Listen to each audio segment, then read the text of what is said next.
कुछ हफ्तों पहले मैंने एक वीडियो बनाया था स्कॉर्च्ड अर्थ स्ट्रैटेजी के बारे में। ये एक तरह की मिलिट्री स्ट्रैटेजी होती है जिसमें एक अटैकिंग आर्मी अपने दुश्मन के नेचुरल रिसोर्सेज को या उनके जो भी रिसोर्सेज हैं उनको डिस्ट्रॉय कर देते हैं। मान लो कि आप अपने दुश्मन पे अटैक कर रहे हो या उसके किसी किले पे या किसी एरिया में, तो उस एरिया में जितना भी उसके पास अनाज है, जितने भी जानवर है यानी लाइव स्टॉक या जितना भी पानी के सोर्सेज हैं उनको आप नष्ट कर देते हो। तो इस तरह से आप अपने दुश्मन को कमजोर कर देते हो ताकि वो जल्दी लड़ाई में हार मान ले।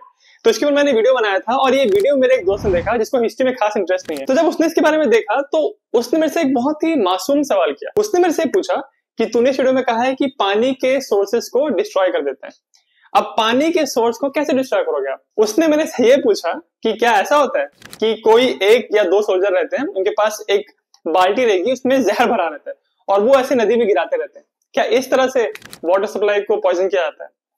तो उसके इस क्वेश्चन की वजह से मैंने सोचा कि यार इस पे एक वीडियो बनाना चाहिए। और आज की वीडियो में मैं आपको बताऊंगा कि पहले के जमाने में जो लड़ाइयां होती थी तो पानी के सोर्सेस को कैसे डिस्ट्रॉय करते थे, और उसके बाद एक बार डिस्ट्रॉय कर दिया तो क्या वो पानी का सोर्स हमेशा के लिए खत्म हो गया? ये सब समझने के लिए हमको शुरुआत करनी पड़ेगी स्कॉर्च्ड अर्थ से।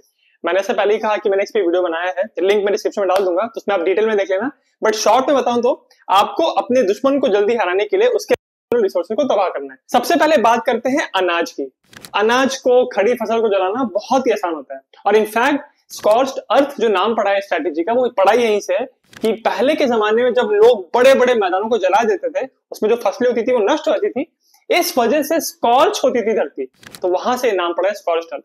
तो फसलों को आपने जला दिया, वो आपने खत्म कर दिया। दूसरे आते हैं फिर लाइव स्टॉक, एनिमल्स। अब एनिमल्स को तो आप मार दो, स्लॉटर कर दो, या अपने साथ लेके चले जाओ खुद अपने यूज के लिए। तो इस तरह से आपने दुश्मन के एनिमल्स भी उसे छीन लिया। सबसे इंपॉर्टेंट होता है पानी। पानी का वेपनाइजेशन पहले के जमाने में बहुत होता था, यानी पानी को एक तरह से हथियार की तरह इस्तेमाल करना। और इसी वजह से अगर आप किसी दुश्मन पर अटैक करने जा रहे हो तो आपके नजर में आता था कि उसका जो पानी का सोर्स है उसको आपको किसी तरह खराब करना है। अब पानी के सोर्स की बात करें तो जैसा मेरे दोस्त ने कहा था कि क्या ऐसा होता है कि कुछ बंदे बाल्टियों में पॉइजन लेके नदियों में डालते रहते हैं, तो पहली चीज ऐसा नहीं होता। अगर पानी का कोई सोर्स है जो लगातार बह रहा है, जैसे नदी हो गई या बहुत बड़ा झील हो गया जिसमें पानी बह रहा है, उसको आप अगर ऐसे बाल्टी लेके जहर डालोगे उसमें, तो वो जहर एकदम डाइल्यूट हो जाएगा, उसका कुछ इफेक्ट रह नहीं जाएगा।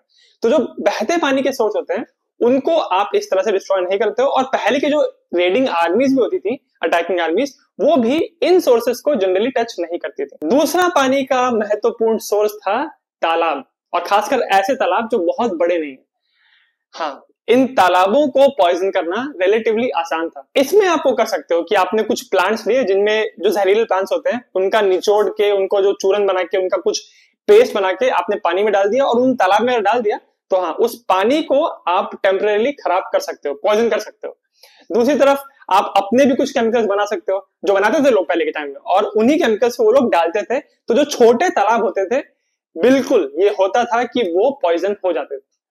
बट फिर भी तालाब भी उतना बड़ा चैलेंज नहीं है, क्योंकि मान लीजिए कि एक गांव है जिसमें मान लीजिए 500 लोग रहते हैं, तो 500 के 500 लोग एक तालाब में जा रहे हैं, ऐसा मुश्किल है, क्योंकि तालाब कहीं दूर है मान लो, तो किसी के लिए बहुत नजदीक पड़ जाएगा, किसी के लिए बहुत दूर पड़ जाएगा। इसीलिए एक ऐसा पानी का सोर्स होना जरूरी होता था जो सब लोग जहां पे जा सके और आसानी से पानी एक्सेस कर सके। और यहां पे आता है सबसे इंपॉर्टेंट पानी का सोर्स, और वो है कुआं यानी वेल। आज से 200-300 साल पहले तक भी वेल्स बहुत एक्सटेंसिवली यूज होती थी। और अगर हम बात करें 1000 साल पहले की, तो उस टाइम वेल्स इतनी कॉमन थी कि कई बार तो एक गांव में ही 5-6 वेल्स हैं, क्योंकि इतने सारे लोग हैं और सबने इस तरह से वेल्स बनाई है कि उनको बहुत ज्यादा डिस्टेंस ना ट्रैवल करना पड़े वेल से पानी निकालने के लिए। तो अब हम इस मुद्दे पे आ जाते हैं कि मान लीजिए कि आप अटैकिंग आर्मी है, आप दुश्मन के एरिया में गए, वहां पे आपने बहुत सारे कुएं देखे, तो उन कुओं को आप किस तरह खराब करते थे? तो इसके भी कुछ तरीके होते थे।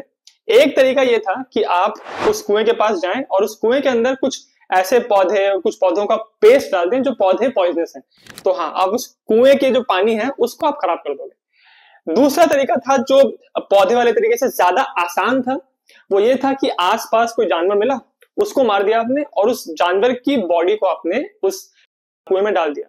और कुछ लोग तो ये भी करते थे कि इंसानों को भी, डेड बॉडीज को भी वो लोग कुएं में डाल देते थे। अब इस केस में ये होगा कि जब ये डेड बॉडीज पानी में जाएंगी तो पानी को खराब कर देंगी, इसमें इतने जर्म्स हो जाएंगे कि वो इंसान के पीने लायक रहेगा नहीं।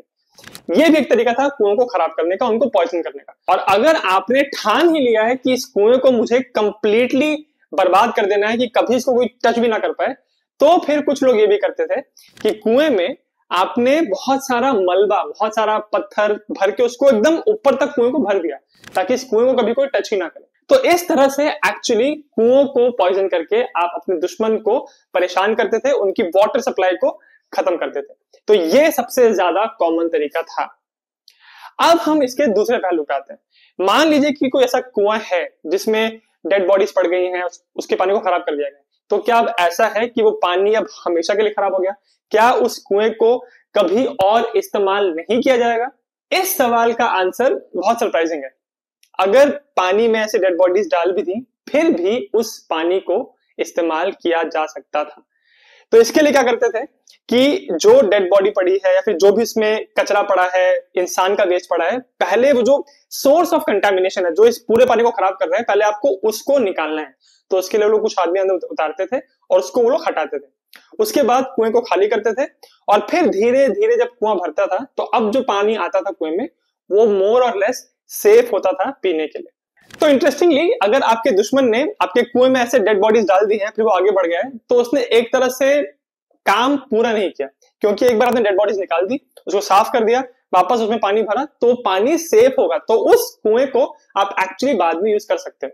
पर अगले केस में जहां पे आपके दुश्मन ने उस कुएं में बहुत सारा कचरा डाला है, बहुत सारी गंदगी डाली है, उसके ऊपर से मलबा डाला है, उस केस में आप क्या करोगे? तो इसमें भी ऐसा होता था कि अगर वो जो कुआं है वो छोटी साइज का है, बहुत सारी फैमिलीज को सर्व नहीं करता है, तो उस कुएं को आप छोड़ देते थे कि चलो कोई बात नहीं, इस कुएं को रहने ही तो खराब हो गया, इसको हम यूज नहीं करेंगे। बट अगर वो कुआं बहुत महत्वपूर्ण कुआं है, बहुत बड़ा कुआं है, बहुत सारे लोग उसमें से पानी पीते हैं, हाँ, फिर उस कुएं को भी आप ठीक करने की कोशिश करोगे। क्या करोगे आप? पहले आप उसमें कुछ बंदों को इकट्ठा करोगे और सबसे पहले जो मलबा गिरा है उसमें, उसको निकालने का प्रोसेस शुरू करोगे।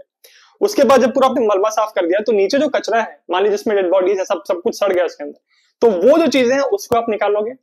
उसके बाद जैसे मैंने कहा, उसको पूरा साफ करके उसको खाली होने दोगे और फिर आप उसमें पानी भरने का वेट करोगे।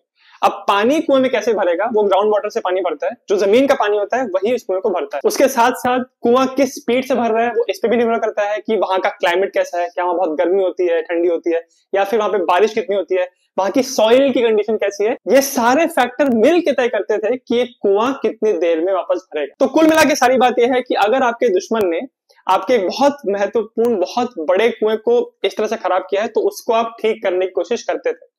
और वर्स्ट केस सिनेरियो, मान लीजिए कि आपने कुछ भी नहीं किया, आपको पता है कि आपका बहुत बड़ा कुआं है, उसमें बहुत सारा कचरा गिरा हुआ है, उसमें डेड बॉडीज है। वर्स्ट केस सिनेरियो, अगर लोगों को पानी पीना है तो उस पानी को निकाल के उसको अगर उबाल के भी पी लिया तो वो पानी मोस्टली सेफ ही होता था। तो इस तरह से स्कॉच्ड अर्थ स्ट्रैटेजी के अंदर आप वेल्स को, आप कुएं को इस तरह से वेपनाइज करते थे। पर ऐसा नहीं था कि अगर आपने कुएं को एक बार खराब कर दिया तो वापस उस कुएं को कभी यूज ही नहीं कर सकते। इस तरह के जो वाटर सोर्सेज की जो पॉइजनिंग होती थी, ये बहुत सालों पहले से होती आ रही है और इनफैक्ट वर्ल्ड वॉर 2 में भी की गई थी। उसके बाद की जो लड़ाइयां हुई, जो आजकल की मॉडर्न मिलिट्री कॉन्फ्लिक्ट्स होती हैं, उनमें वेल्स का, कुओं का वो रोल रह ही नहीं गया, क्योंकि कुएं अब ज्यादा आपको दिखते ही नहीं है। ज्यादातर अब जो पानी आपको मिलता है वो रिजर्वॉयर से मिलता है, वो एक वाटर सप्लाई से मिलता है, तो उस वाटर सप्लाई को पॉइजन किया जाता है। परंतु मैं आपको ये जरूर बताऊंगा कि अब क्योंकि लॉज हैं, इंटरनेशनल लॉज, जेनीवा कन्वेंशन के लॉज के मुताबिक इस तरह से वाटर सप्लाईज को पॉइजन करना, उनको डिस्ट्रॉय करना कानून के खिलाफ है। तो मान लीजिए कि आपने किसी देश पे हमला किया, उसकी वाटर सप्लाई को इस तरह से आपने नष्ट कर दिया और वहां के सिविलियंस उसकी वजह से मारे गए, तो आपने एक क्राइम किया। और बाद में अगर आप हार गए और बाकी सारे देशों ने मिलकर आपकी गर्दन पकड़ी, तो इस बात का आप पे केस चलेगा कि आपने वाटर सप्लाई को पॉइजन किया, उसको डिस्ट्रॉय किया। पर यहां पे मैं आपसे एक सवाल पूछूंगा। मान लीजिए कि आज से 1000 साल पहले आप किसी अपने दुश्मन पर अटैक करने जा रहे हैं और आपको पता है कि वहां पे एक बहुत बड़ी सिविलियन जनता रहती है और वहां बहुत सारे कुएं हैं, तो क्या आप ये करोगे? अपने दुश्मन को हराने के लिए क्या आप उनके वाटर सप्लाईज को पॉइजन करोगे, ये जानते हुए कि हाँ, अगर आपने वाटर सप्लाई को खराब कर दिया, पॉइजन कर दिया, तो आपकी जो दुश्मन की आर्मी है वो तो हार जाएगी, बट सिविलियंस की भी मौत होगी। तो क्या आप ये काम करोगे? मुझे कमेंट्स में जरूर बताना। और अगर आपको वीडियो अच्छा लगा तो मेरे चैनल जिज्ञासियम को सब्सक्राइब जरूर करें।